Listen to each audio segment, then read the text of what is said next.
Well, mga kautak, for today's video, another day, another blessing. Ay, lokong kapadat yan. Mga kautak, ipeplex ko po ang gawa ni Papa ko. Ako nag-extra pa si Mama ko, Tara, samahan niyo ako, tingnan ang gawa ni Papa ko. Bago ang lahat-lahat, mga kautak, syempre, maglalagari muna si Papa ko. Kung ano yung size ng mga plywood. Iba yung klase yung mga plywood, mga kautak. May mahal, may mura. Pero alam niyo yun, mga kautak. Sa quality yung sa hindi. Di ko na lahat ipakita ang pinutol dyan ni Papa ko, mga kautak. Masyado na kasing mahaba yung video kapag pinakita ko na lahat. Ito po, mga kautak, masilya yan. Pinapatuyo dyan ni Papa ko yung masilya. Idikit niya po yung mga liston. Yan po yung gustong design na nagpagawa, mga kautak. Maraming pong divider. Pero ayaw niyang maraming pinto. Sa mga kautak na masilya na lahat.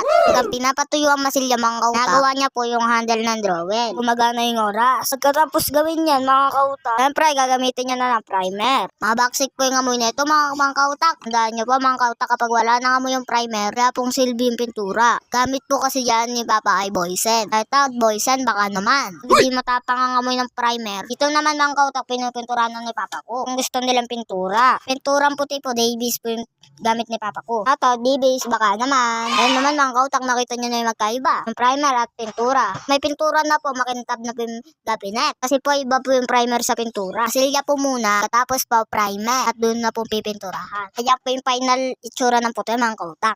Loob pa lang napipintura ni Papa ko. Kasi po, mga kautak, may lalagay po dyan si Papa ko. Tulad po ng ginagamit sa sliding. Yung mga gulong po at ang hider. Kung pinapatuyo yan, mga kautak, dinidesign na po ni Papa ko ang sliding na pinto. Mga kautak, ito po yung design niya. Para po siyang kahoy. Tawag po sa design niyan, mga kautak, Duko Aspi. O mga kautak, di ako nabulol na eh. First coating pa lang yan, mga kautak. Yan din po yan ni Papa ko, mga kautak. Kapag nagpagawa po kayo kung anong gusto nyong design, pwede naman. Po, kautak. Then po nilagay si Papa ko pampakindad yan. Po kasi na video, mga kautak. Ito po yung second coating ng design, mga kautak. Ito naman po yung magkaiba.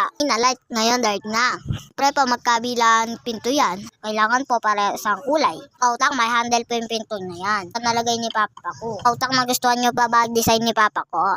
Aspi yung tawag yan sa dinisign ni Papa ko. Pass over time, mga kautak. Ito po, mga kautak, ini-install na po ni Papa ko. Kwarto po nang nagpagawa. Siyempre po, kailangan fitting ang pagkakalagay. Yung hindi po gumagalaw. Mga kautak, sa gusto pong magpagawa dyan, alam nyo na. Kautak, maraming salamat po sa papanonood. Pa-heart and share naman din po sa video ko. Maraming salamat po sa tiwala kay Papa ko. Tawad po sa lahat ng nanonood. Ito na po yung final view, mga kautak. Sana po nagustuhan nyo. Salamat po. Bye-bye. God bless.